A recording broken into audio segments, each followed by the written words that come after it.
Hello and welcome to another episode of the professionally produced, seamlessly recorded, All About the Bulls podcast. Welcome back for our long-term listeners, and thank you and apologies for joining for our new listeners. We hope you are very well. It's Ollie here from the team, and I'd love to introduce my very good friends, Gareth, Phil and Boise. Lads, how are we all on what has turned out to be quite a nice sunny weekend? Have you all fully embraced the British summer? Yes, it's been a good one. Good tan. Was I not supposed to go first? Sorry, fellas. It's been a very good weekend. Mixed sport, I'll say that off the bat. But yeah, very well, thank you. A couple of beers yesterday and today, so all good. How are you, Village? Yeah, very well, thanks. Similarly, enjoying a bit of sunshine, enjoying a bit of barbecue food and a bit of a couple of beers. So yeah, it's been good. And as you say, there's been a nice backdrop of sport. It feels like sport's back in a slightly better way. When we recorded a few weeks ago, and it was perhaps just football, and it was just one game after the other, and they're all blended into each other. But it feels like there's a bit more going on now, doesn't it? It feels a bit more like normal. Well, the darts is back, so I feel normality is. I mean, that was basically what I was saying. Long-winded way. Thank God. Boise, how about you? Yeah, very similar. Weekend of sun down at the coast as well. Had a few beers, barbecue, nice. like my good friend Phil here. Been a good weekend, and I can only echo that. It's good to have multiple sports back, all seeming important games as well, which is quite nice. And obviously the football season is going to start again in end of August, isn't it? What is the proposed start date? They said. I don't think they've moved it, have they? I'm just trying to squeeze it all in. No, I don't know. When is it? Because when does the Premier League finish? I don't know. Couple of Next week. This time. Is it just this next time week? Next weekend? And we'll then, know who is top six. Okay, and then there's the little Champions League window. You wait for Cup Champions League, yeah. Okay. Then it starts in August. And then we start all over again. But their issue, they've said with the Champions League, is that it's going to upset the players if there's not transfer talk and stuff like that, and there's people moving during the Champions League part. So they now want to extend the window to 2027 or something ridiculous. So it doesn't upset Pogba. I quite like the idea that transfers. Yeah, if transfers are happening during the Champions League window, so people are moving clubs mid-match. Yeah, brilliant. You go in at half time and then come out in a different shirt. Oh, that'd be amazing. Exactly. I think they go completely old school and have no window anymore for this year, and you can move whenever you want, like they used to. Because they've agreed that the 5 substitutes is going to stay, haven't they? Have they? For next season. Really? Well, FIFA have said you can, basically that's fine as long as each league decides on what they want to do. Fine. Oh, good. So, Why? Yeah, I read that and I wasn't sure. Because I got it for the short period of time when there's just so many matches back to back. They've just got to look after players a little bit more. But why is it just an acceptance that next season might still be a bit strange in terms of you might be losing players for a period of time if they get ill, they've got to isolate. Therefore, your squad might be a sort of a bit more strained.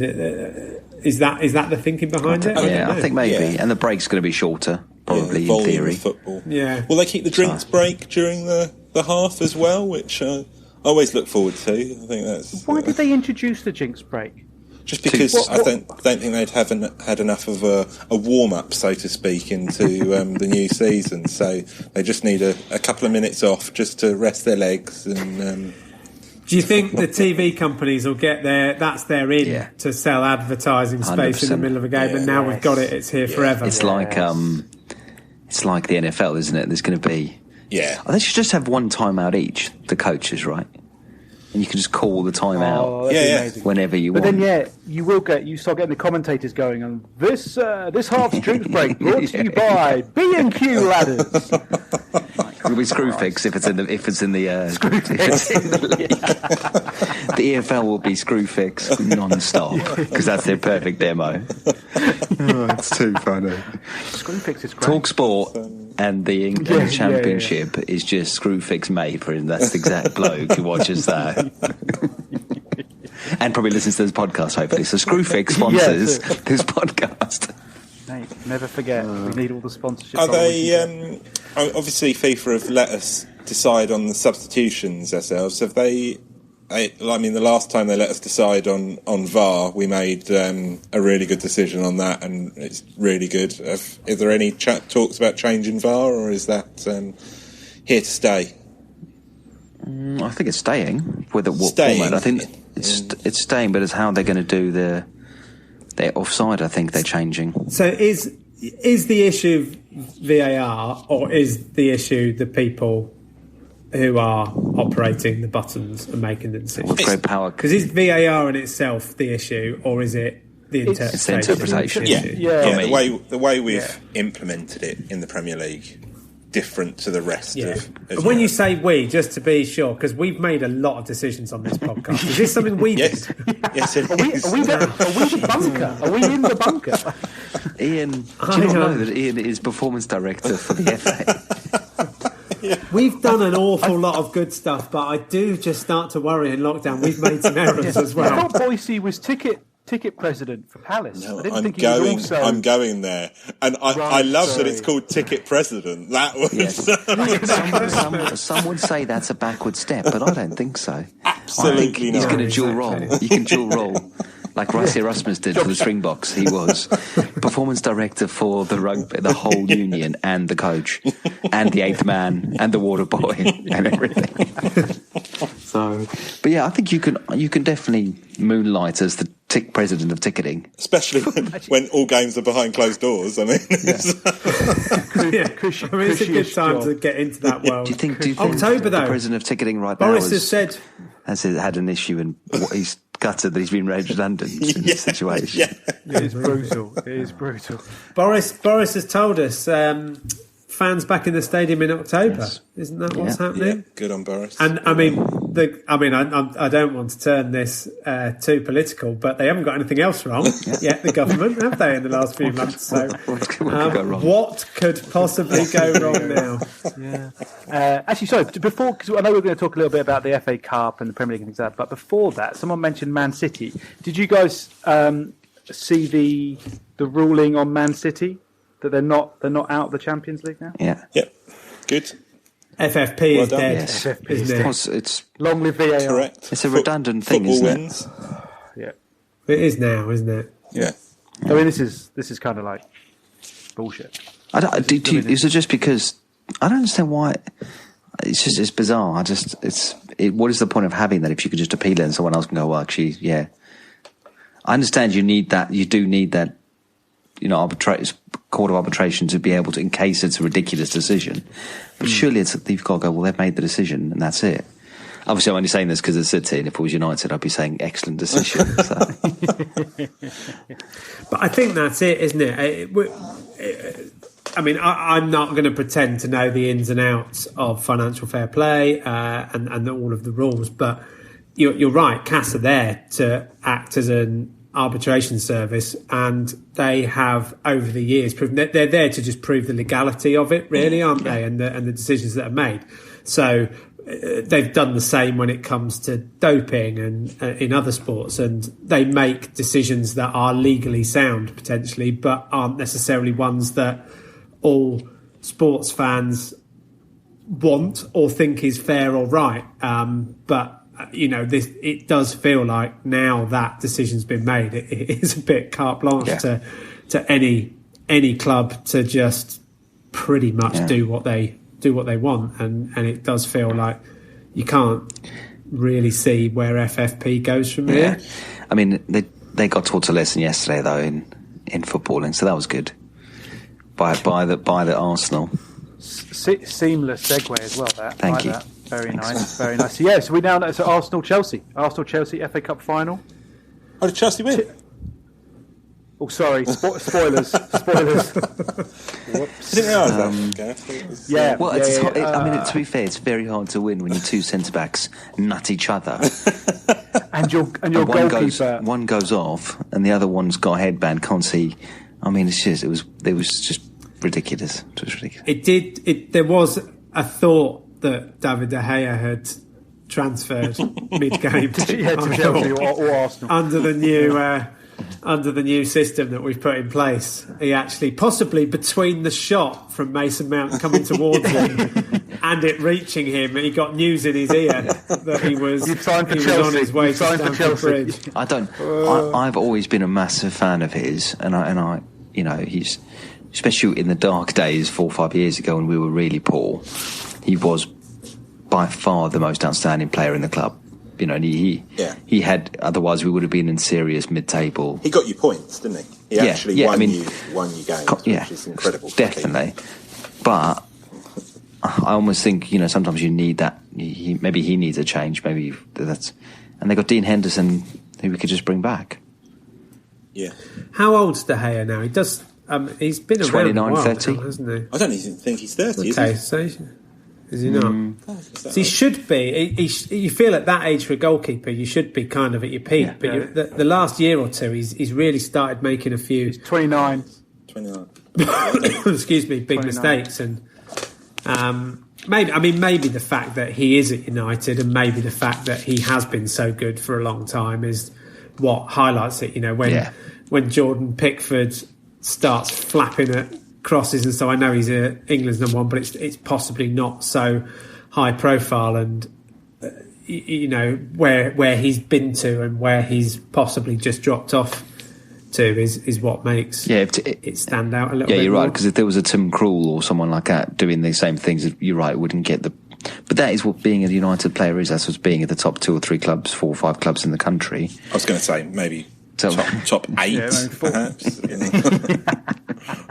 Well, I did try and caveat it a bit more. The top, if you're in the top 19 clubs in the country, I think if the Everton keeper, if the Wolves keeper, if the Sheffield United keeper made the same sort of mistakes, I think we'd be saying it in the same way. Wouldn't we? But he did this last season, didn't he? Near the end of the season, his form really dropped off, and he was costing points. And I think I was surprised they got him to sign another contract, because he's on silly money, isn't he?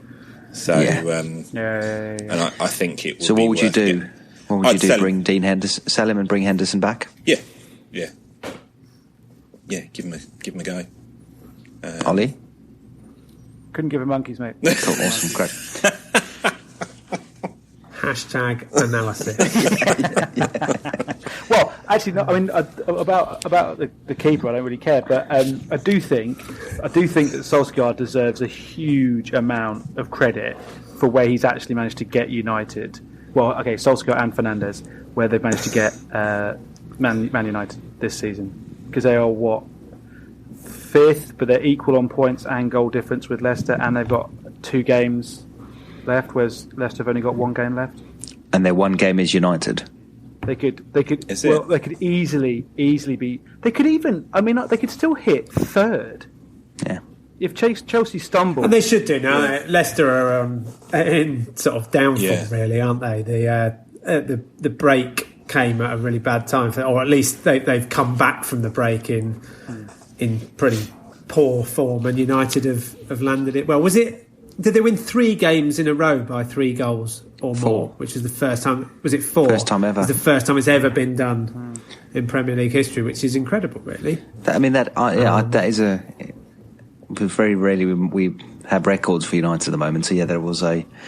I mean, even just the goal difference, to eat the goal difference up like they've done, it's just been insane. So, look, they've had an off day, and I was angry at one point, and then I thought, actually, it's all relative. And if you'd said we finish 3rd or 4th and actually play the way we have, I probably would have said that's a good season right now for next year. So I'll take that. And we should win the UEFA Cup, whatever it's called, like UEFA League. What's it called? Europa. Europa League. Who's still in it? I've absolutely no idea. I didn't even know you were in it.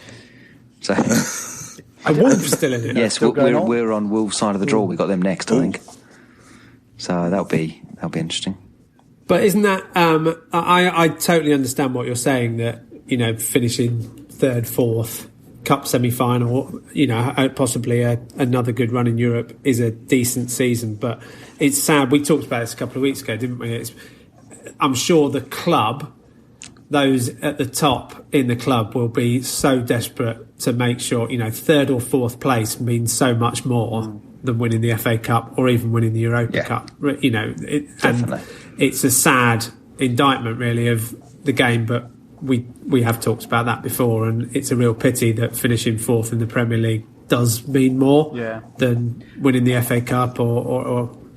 But that would be, considering where they were early in the season. If they, like I say, just looking at the teams left in the Europa League. I mean, half of them I can't pronounce, but the Wolves. Brilliant. You would be surprised if Man United didn't get bloody close to winning that. If they win that and qualify for the Champions League in third or fourth, that is an astonishing turnaround for them. They get into the Champions League, don't they? If they win the UEFA Cup. Yeah. So I think amazing turnaround. It actually looks quite positive. I think if the team they've got actually looks like it could challenge for fourth place next season, which. But I think it's a big thing, considering how poor you were maybe at the start of the season. Well, actually, we started pretty well. Then we went through that real January blip where we were shocking. Yeah. And we've lost games with where is the run. But, actually, I think since the restart, we are top of the league. So, in terms of form, that actually, I know it's only 9 games or whatever it is, 7 or 8 games, but if you actually took that, it's been a long time since if you went 9 games into the start of a season, United were top. That's probably been 6-7 years since 8 years probably since that's been the case. Yeah, absolutely. Well played. So this is something we were going to chat about. Who do we think are our top 6? And if anyone says Liverpool first, who do you think? Okay, City second. If we don't say Liverpool first, what happens? All our credibility as sports pundits goes, basically the same. Right, I was going to say, But we will put this up. We will put this up on the old social pipes and see who gets the prize. Do you know Chelsea's last 2 games are? I don't, but I can find out for you. But I think United, because they've got West Ham next. They've got West Ham and then Leicester. So I think they'll take 6 points from that. Chelsea have got Liverpool away and then Wolves at home. So I'm going to go. I'm going to go United third.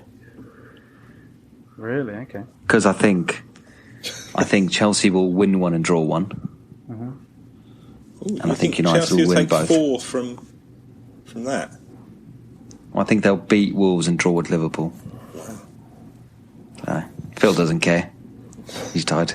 I do care. I'm just tired. That's why I was yawning. Tired, stroke, drunk. Yeah, perfect. Strunk. So I'm going to go United, Chelsea, Leicester, Wolves.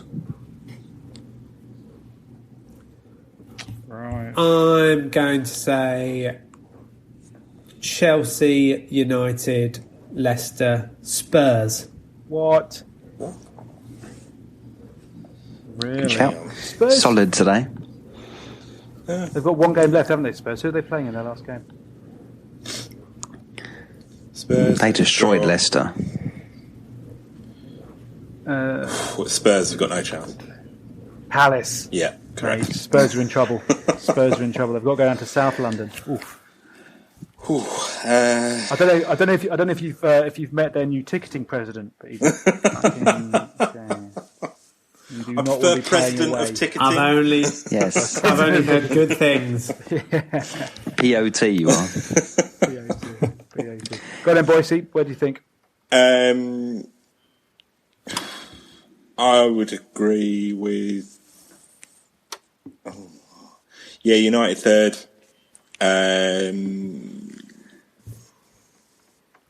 Spurs, Chelsea fourth, Leicester fifth, Spurs sixth. Oh, Was that what you said, Phil? No, I did. Well, did you say Chelsea third? No, fourth. No, fourth. Yeah, I just did Chelsea above Man United to be different because I thought otherwise we were all going to say the same thing. Right, fine. So you knew what I was going to say. I also think Liverpool will sack Klopp. Liverpool sack Klopp. Yeah, just it's because to be Pearson's different. available. Exactly. Do you know what? They've won the league so easily. What they're going to do is go, let's see if we can do it with a really bang average manager. We'll bring in, let's bring Pearson or someone in. Houghton's up for a job. So Thinking about the Championship manager here. Yeah. Do you think Watford are going to bring Ranieri in on the assumption they'll win the league next year? what is it? It's Italian owners. Surely they bring in a known relegation saver of relegation. They're Pulis in 2 games to go. I mean, what? Big Tony. We're going to contact very briefly, but Ollie, what was your predictions? United, Chelsea, Leicester, Wolves. And that's a lot to do with just not wanting Spurs to do better. Right. So, yeah. Why do you think they've sacked Pearson with 2 games to go? What is the point of that? Yeah, I was going to weird, what isn't the it? hell is that all about? Is it When you're not about relegated that? yet. Yeah. Well, I think yeah, it's- but they are close though, aren't they? Well, they're 3 points off the relegation zone with 2 to play. I think it's a ridiculous decision. And before they lost their last game, they won the previous 2. Yeah. It's only So they've taken 6 points out of the last 9 to basically get out of the relegation zone. I don't know. They are mental at Wolves, though, aren't they? They do very odd stuff. And sorry, at Watford. as well. And Watford. So it's only Where Villa. are we? It's only Villa that can catch them, and they got Arsenal on Tuesday, and then West Ham. I mean, you've got that isn't an air of arrogance to think it's fine. We'll be okay. That is really weird. What? I'd want Watford to go down anyway, but I want them to go down more now. I think that's ridiculous. Can we get Elton John on the line to find out what's going on? Is he still in charge? Hang on, let me just give him a call. Give him a quick bell. Is he still in charge? He never picks He's still up- running never the picks show up- there. Who's the I read his autobiography earlier this year, Elton, and he was when they had that run in the 80s, he was so involved. Like, he was the biggest pop star in the world, and he was literally going to board meetings, every home game, most of the away games. He was on the bus, he was in the dugout. It was awesome. in the showers. Oh, it's too far. It's too far. It's too. So, he can do what he wants. He runs that place. I don't know. I think I now actually want Watford to go down because of that. I didn't really care. I was pretty indifferent between them and Villa, but now I want them to go down just because it's ridiculous. Yeah, really ridiculous. I don't have any affiliation in terms of like feelings towards Pearson or not, but I think he's always done all right. He seems a bit mental, but he's always done all right. He is mental, but but he always gets sacked harshly, doesn't he? Because he kept them up, and then they sacked him and brought Ranieri in, which in hindsight was a good decision. But at the time, it was a bit odd. Yeah. We had Leicester, and then I don't know. Where else did he go? I'm sure he gets some harsh sackings. So, do you think Howe's going to go? Do you think Bournemouth will get rid of Eddie Howe? I think he'll go. I don't think they'll get rid of him, if that makes sense. It's a shame. I think he'll say, I've run my course now, and I'm waiting for the Liverpool job if they're going to sack Klopp. So. Or wait for Elton at Watford jobs. Because Eddie Howe would be a good. I don't know who else is going to get sacked over the summer in the Premier League. There'll be jobs going in the Premier League, won't there? You'd think a sort of mid to lower table Premier League team could do a lot worse than Eddie Howe. I suspect he'll get on the managerial merry-go-round. Yeah. Is Alan Kirbishley still on? No, he's well and truly fallen off that, I think. There was a time when I used to enjoy the managerial merry-go-round when it was Alan Kirbishley, Pardew, Pulis, Allardyce. Yeah. Allardyce, Pardew. It was a great time. Yeah. Yeah. So, I don't think any of them are in work at the moment, actually. Wow, they're on the merry-go-round. it's hard to get off. It's going faster than ever. So, Exactly. yeah, I don't know. So, But, yeah. Have you guys got any strong feelings about Leeds coming back up? I don't like Leeds, so I'm a bit annoyed they are, but I also like when big cities have representation in the Premier League, so I think it's a good thing for football. But they've got some mental owners as well, haven't they? So so that could be quite fun. I think they'll spend big. How good's the manager? I don't think he's very good, so I wouldn't be surprised if they go down relatively quickly. See, he's a bit of a cult figure, isn't he? They all love him at Leeds because of everything they've gone through, and I just wonder whether he might take them on a little bit of a exciting journey next year, because he is mad as well, isn't he? But it feels like he's mad in a bit of a good way. my prediction is they'll start strong and then they'll drop away. Yeah, I think they'll go on the, like you said. I think Bielsa will take them on a. I think it takes a certain skill to manage in the Premier League for 38 seasons and understand that process. Which 38 seasons is an awfully long time to manage in the Premier League. I'm expecting a second wave. So. I've had 3 beers. It's not even ridiculous amounts. No, exactly. So when we finish the 2058 season, is that when the transfer window closes? Yeah. Anyway, let's talk about cricket. Yeah. Yes. Let's move on. First Test match. Not Second great. Test match. Yes, I know. Oh well, Yes. sorry. Yeah, no, because we haven't been. Hold on, someone say third Test match, and we'll just be chronologically correct. The Ashes series is going terribly. Yeah. Bloody time machine. Yes, no, the first Test was awful. It was absolutely awful. Yeah. Well, it was a great test, wasn't it? Oh, Absolutely cracking. It was just bad. Poor result. Again. Not enough runs. Not enough runs. Actually, I don't think England weren't great and they made mistakes. I thought the West Indies played well and punished England's mistakes. So, I mean, we said the West Indies have got a really good bowling lineup and they proved that. They bowled really, really well. They probably batted to their ability, what you'd expect from them. They got a few good players in there, haven't they, that scored runs, and England were well below what they can do. Yeah. They were, but I think really they should still have won, shouldn't they? Yeah. You know, chasing 200, we had them 20 for 3, and then created a load of chances and just had that sort of mad 20 minutes when they were around, whatever they were, 80, 90 for 4, where we dropped 3 catches, missed a run out, and you probably take 1, maybe 2 of those chances, and England would have won. And you know, I think it was a really good Test match. It's not that much of a surprise that both teams probably were a bit rusty after that long out. And you know, England weren't. We would say probably critically of England, or that, you know, they weren't poor, but they weren't a million miles away. They didn't get enough runs in the first innings, but they had a few batsmen get starts. They were obviously missing Root, who we know does do an awful. He does an awful lot in terms of how regularly he scores runs. And then made a few mistakes on that last day, but it set the series up brilliantly, hasn't it? And today, or we're recording on Sunday night, the second Test is sort of genuinely brilliantly poised.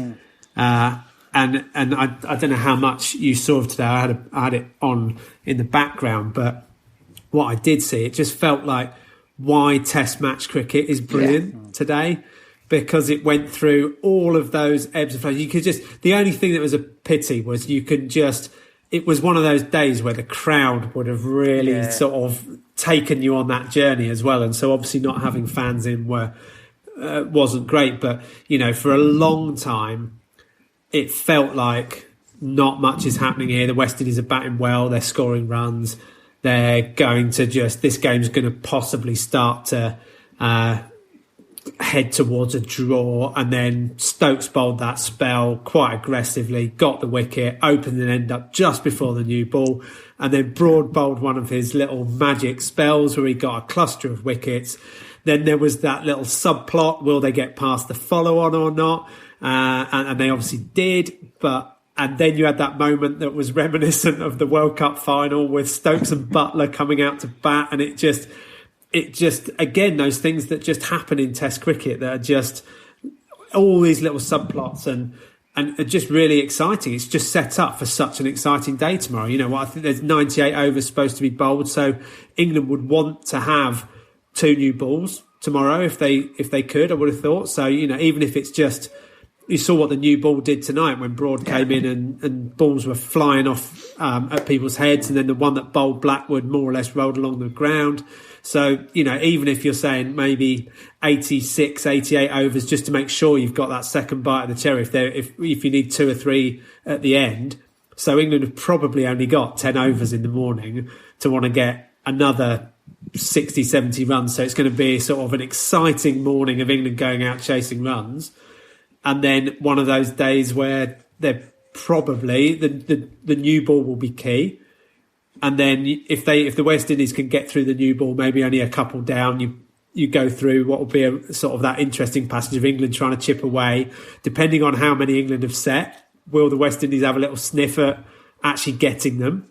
On that, and then how many? So I mean, England are 219 ahead, and like you say, they've got a couple of new balls equation to try and factor in. How many do you think is enough? How many will Rooty want before he lets them have a go at it? I'd go. I think you need 260. It almost needs to be chaseable, but bit of challenge. Mm. You know, and I think three, just over 3.5 on the last day of the test. I think is if you hold it, you're looking at going, how do we start, and going from there, which is what England need them to do. They need to have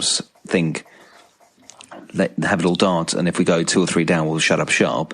But if we get them 2 or 3 down, I think we'd have a real sniff to chip away in that period, like you said, Village. So I'd go 260 to probably, yeah, like I say, if you go out 10 overs, another 50 on there, 50 to 60.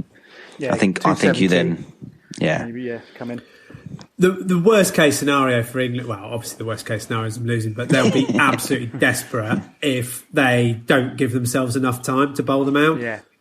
Because a draw is not that much worse than a loss for England. You know, in terms of, yes, they could still draw the series if it's drawn, but they don't win. You know, they're trying to win the Wisden Trophy back, right? So they need to win this week and next. The weather forecast for the next week is pretty terrible.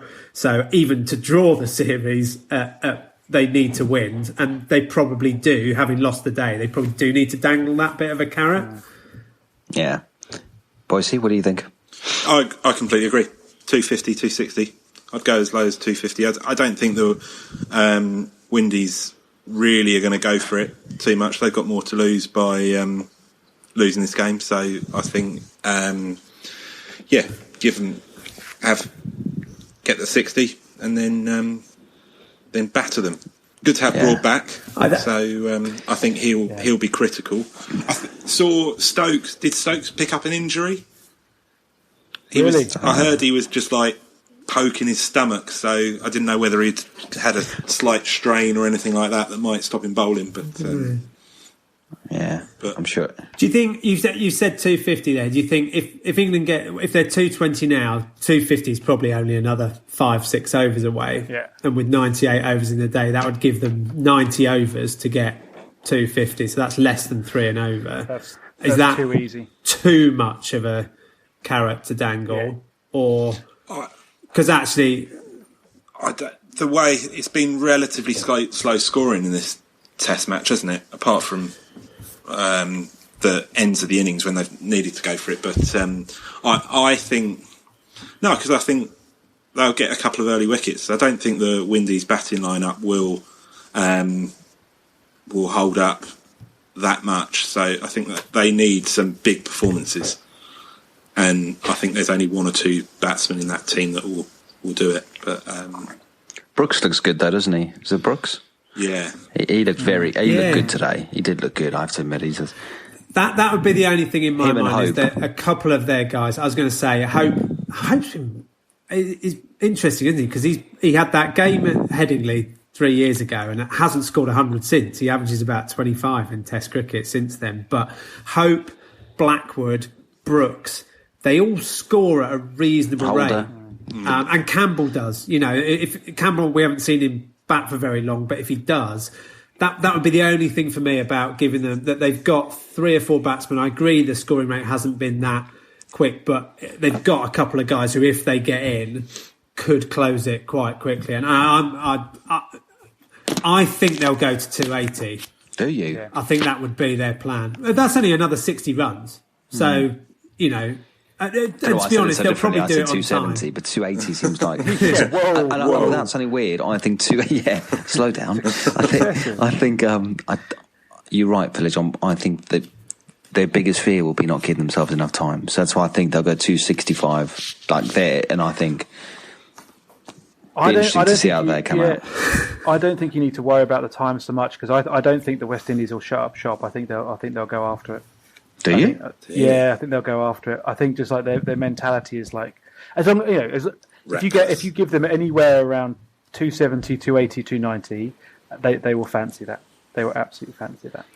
Thing is, though, if that's only 3 and over, they don't have to do anything silly to go for it. Exactly. They just bat. Yeah. If they bat for the 85, 90 overs, they'll probably get them without, going crazy. I do think, I mean, as much as we're all talking numbers, I think they will be considering that second new ball as well, England, because the new ball has been really important in this game. And, the fact that we blew them away, what were they, 4 down? Yeah.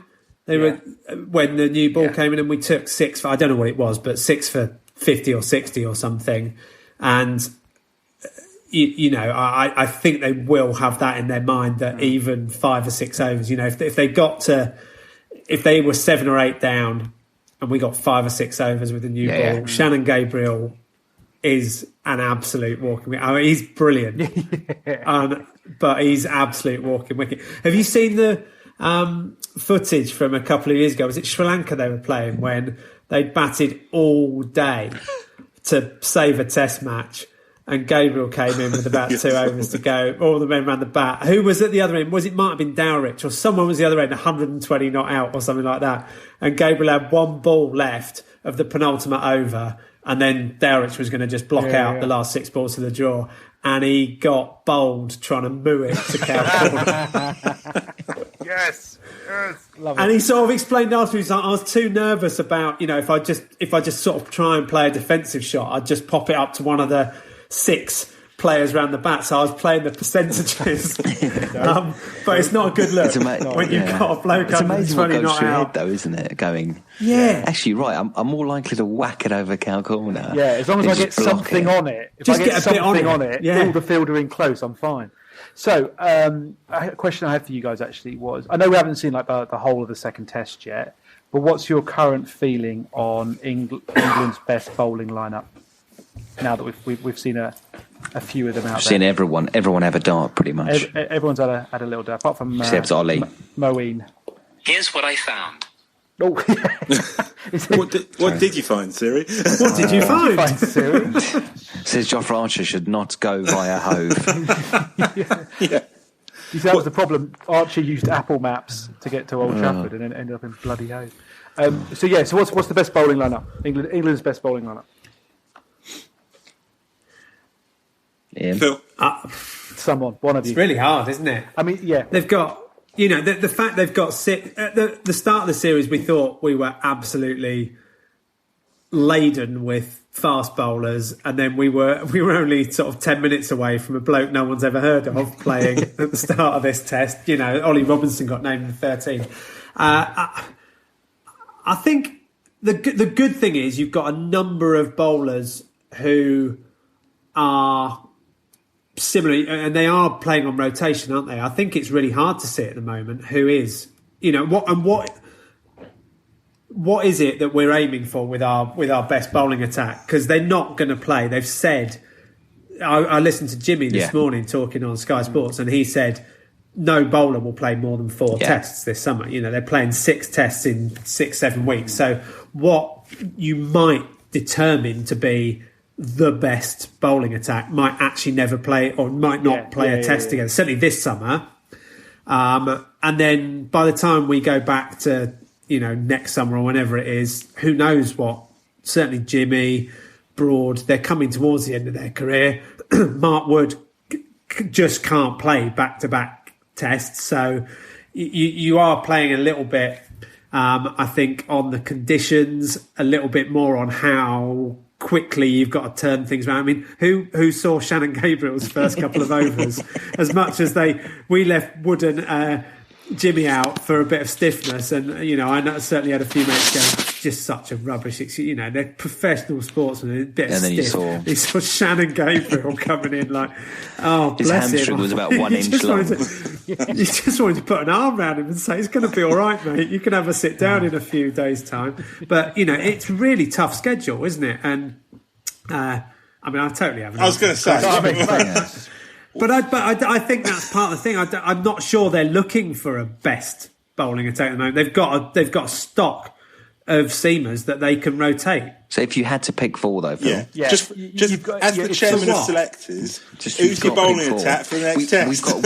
We've got to win the next test match, no matter what stiffness, no matter who you're picking. Moeen, Ollie Robinson. Ian Boyce. Don't be a knobhead, Phil. Ian opens No, the I don't know. I honestly don't know because I'd always pick Jimmy, but Jimmy didn't look that on form in the first test, did he? And he's come up stiff. So I still think your best, if you're talking 3 seamers plus Stokes, Jimmy, Broad, and one of Wood and Archer. That would be mine. So you've got, for me, it would be Jimmy, Archer, Broad, best. That's who I'd go for me. I'd agree with you. Can't believe it took that long.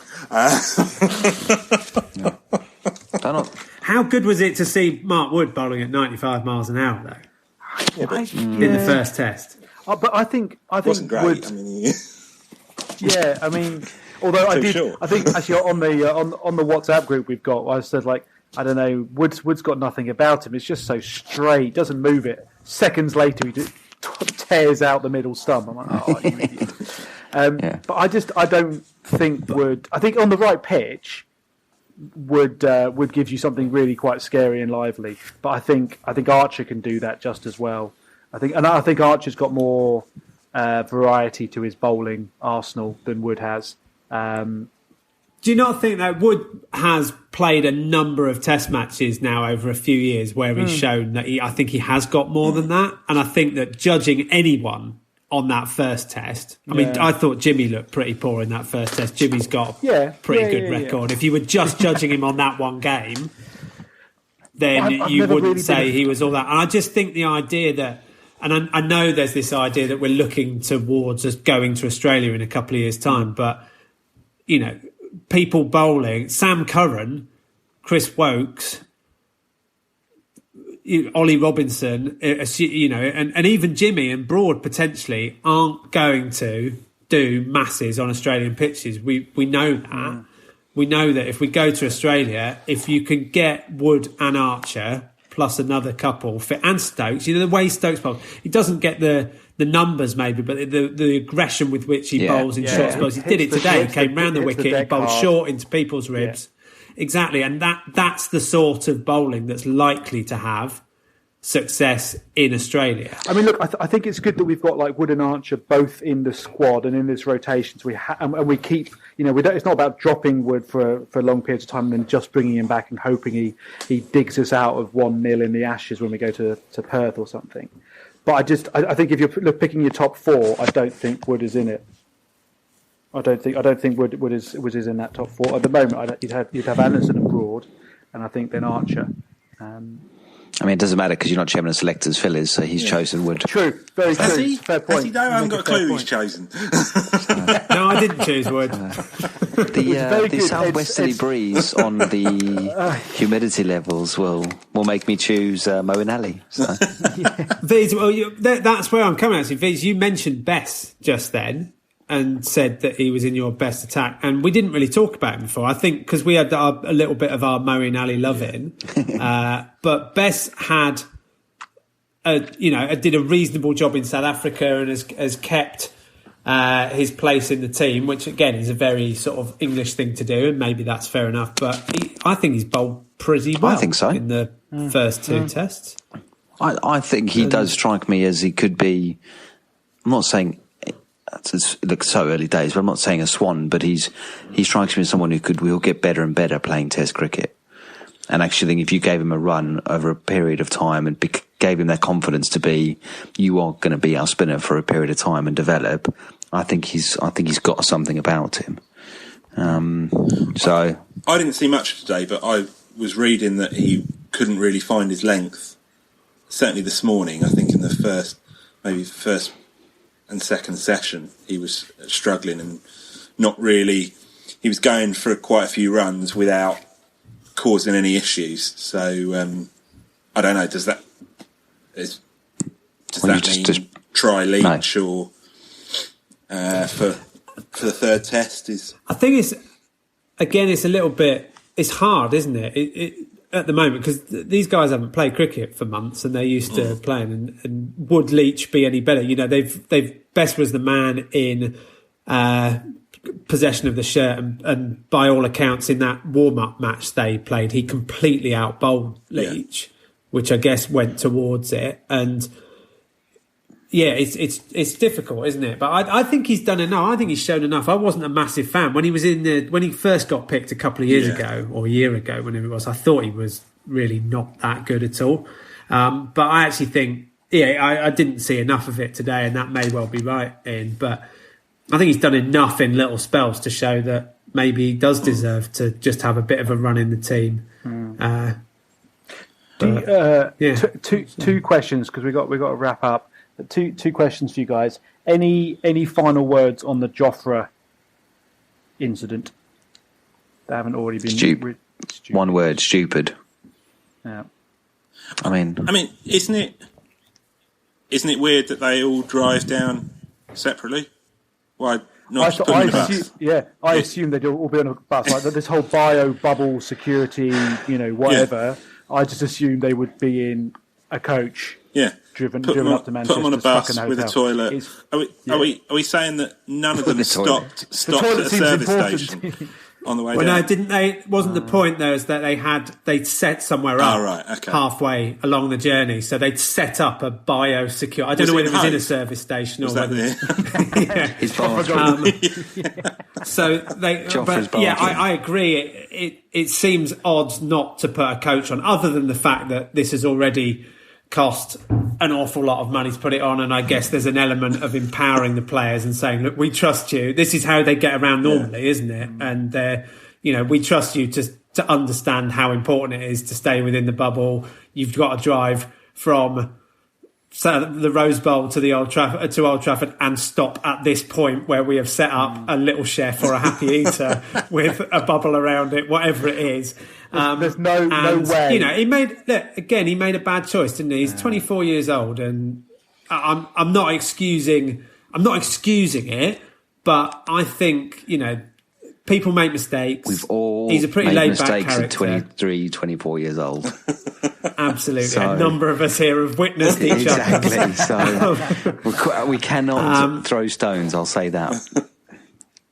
And you just hope he's missed a test match. He's been fined. He's had a reprimand, or whatever. You just hope he learns his lesson and gets on with it. And that's just one of the sort of learning. I do. Actually, Giles was funny, wasn't he? This could have cost us millions. Joffre does not strike me as the type of bloke that goes, "Oh, sorry, I didn't think of it that way about the budget of the ECB." You've got to pick your audience. He's probably thinking, right, mate, just find me and we'll move on, because I don't. Yeah. It means I'll buy one less gold chain this month. That's my biggest issue. That's all it is. It's so funny. you know, with someone who's really diligent and then made a mistake, you could have cost us a lot. Yeah, he would have gone, yeah, you're right. But Jofra's like, okay, mate, it's fun. Yeah, it was quite dramatic. It was like, I think it was Giles and Atherton as well, going like, it could have cost 180 million. You're like, all right, lads, calm down. But you can't put a coach on. Yeah, I think yeah. But there is a bit of that, isn't there? Maybe that's what they felt he needed to hear to understand the severity. The ECB have been lauded, and rightly, I think, around the world for getting this series on. Yeah. And the West Indies have been lauded for coming over here when they had a coach. You know, they came from a place. They had a bloody coach. But, you know, they came over to a place that has an awful lot of cases. It's not an obviously safe place to travel into. And they've come over here and got these matches on. And if they'd been had been put at risk because of a poor choice by someone, then I think it is fair to, well, A, drop him, B, call it out and see and tell him what it is that is at stake here. And my final question... that was definitely your ECB party line there, well played. I know you're on the payroll, so I understand where you've come from there. So. It was a straight bat there, very solid. Final question, prediction for the final day. Win, lose, draw. Oh. Yes, it will be one of those, yeah. I'm going to stick with my original prediction. I think it's going to be a draw. Oh, draw. Okay, Boise. Yep. Draw. I'm going to go, because I think I know what Phil's going to say, so I'm going to go and West Indies win. Oh, that'd be exciting. Go on, be a bit different, Phil. Be a bit different. I'm pleased you've left me the tie. Well, yeah, okay, I'll have the tie. Ollie, you can have an England win. Done. Yeah, I do think England will win it, actually. I think regardless of what happens, it's going to be an exciting day. Because as I say, if England do end up getting a chance, if they do leave themselves a second new ball, even if they need 5 wickets in 10 overs, they'll fancy that they've got a chance of doing that. But by that stage, the West Indies might need 10, 40, 50 runs. I think, hopefully the first test was a real cracker. Hopefully this one doesn't go one way or the other. I mean, obviously as an England fan, you love them to be 60 for 8 at lunch or something. But for the game, it would be brilliant if it went to the last hour again and with all results possible like it did the other day. So awesome. The question is, do you drop Zach Crawley because he's averaged 5.5 for the test, and Joe Denny would at least got 22, so he would have blocked his way the next 15 overs and been fine. I'm joking. I'm joking. But before we get on that, I don't think Crawley needed to play that kind of shot at that point. Like he's loving life. He didn't need to go absolutely bananas at that point. It would have been immense if he connected. Our ball would still be travelling. There was one Stokes had a swing and a miss out with about 2 overs to go that would have gone so far if he did it. But that's the thing, isn't it? There's going to be a bit of that tomorrow morning, and then it's kind of the real game starts after that. Yeah. So, bring it on. Great to chat to you all again. Great day of cricket ahead of us. Arsenal in the FA Cup final. Life is good. Yeah. See you next week.